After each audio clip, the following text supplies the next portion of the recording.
Hey, what's up everybody? Welcome back. Brandon again, inside the car, outside the gym, and this could be us, but you playing. Anyways, outside the gym, already trained. I would have filmed this before, I tried to, but the sun was really bright. It was just about to go down, so because of the angle, it really washed me out. You couldn't see me. Let's be honest, that's the only reason you really tune in, to see these hair aesthetics, the calf aesthetics, my tanness, and my deep, deep squatting depth. I didn't want to deprive you of that, so decided to go ahead and film this after, so spoiler alert, although I will be putting this before the clips.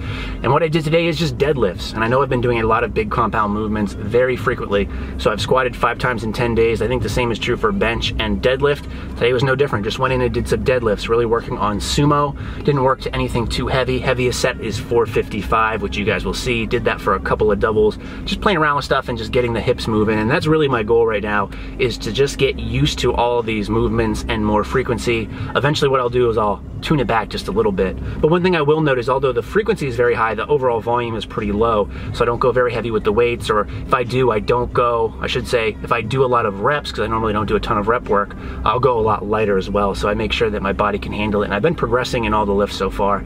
But eventually, once I do get used to it more, what I'll do is I'll probably scale up the weights, scale back the frequency, and ease myself on in like I'm used to doing. So let's go ahead and get inside the gym, and I'll show you the clips from today. Nothing really too spectacular, because all we did is deadlift, which is never really a bad time. All right, really short video for you guys today, which is interesting only because normally when I make a 5-minute or less video, it never sees the light of day on YouTube because I keep those for my private collection. If you're picking up what I'm putting down.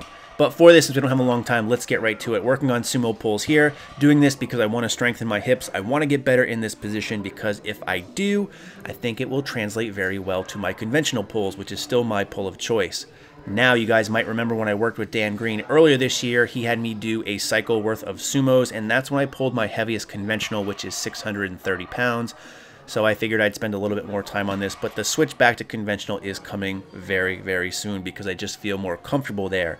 Now, interestingly enough, I learned how to pull deadlifts initially with a sumo stance, and I did that for the better part of a decade. Yes, I've been lifting for a long time. In fact, when I learned how to pull sumo, it was in the 90s. In the 90s is a mythical time that you can read about on the internet for most of you young bucks out there.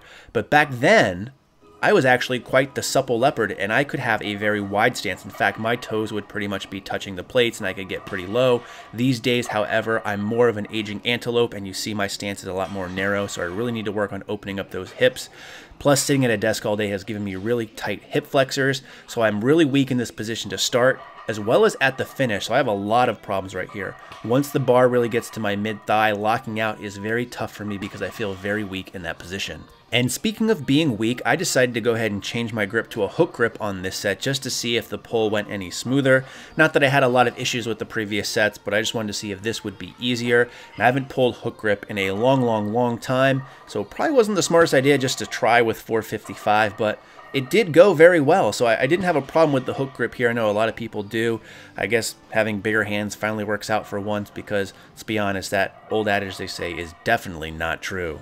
Stuck with the hook grip on the next set as well, and one of the other problems I have with sumo is the fact that when I pull the bar up when it gets to my thighs, I tend to scrape them up with my fingernails, which isn't good because, let's face it, look at those legs. There is not a lot of padding there.